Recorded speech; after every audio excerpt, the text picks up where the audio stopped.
చిన్న పిల్లలు కూడా చకచకా చేయగలిగే చక్కటి హెల్తీ పెసరట్టు. అందరికీ నమస్కారం. Welcome to Srivi foods. పోషకాలు మెండుగా ఉన్న పెసరట్టు ఎలా చేసుకోవాలో చూద్దాం. ముడి పెసలు 2 టీ గ్లాసులు ఒక వెడల్పాటి గిన్నెలోకి తీసుకోవాలి. హాఫ్ గ్లాస్ రైస్ కూడా తీసుకోవాలి. అలాగే 2 స్పూన్లు పచ్చిశనగపప్పు కూడా తీసుకోవాలి. 2-3 సార్లు నీటితో కడగాలి. పెసలు మునిగే వరకు మంచినీళ్లు పోయాలి.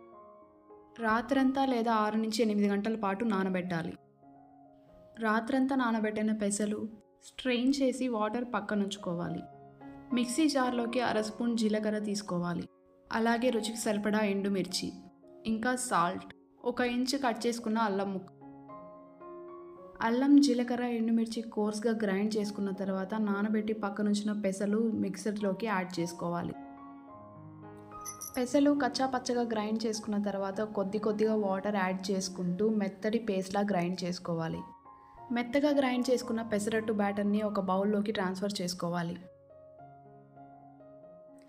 బ్యాటర్ బాగా మిక్స్ చేసిన తర్వాత రుచికి సరిపడా ఉప్పు వేసుకొని కలుపుకోవాలి.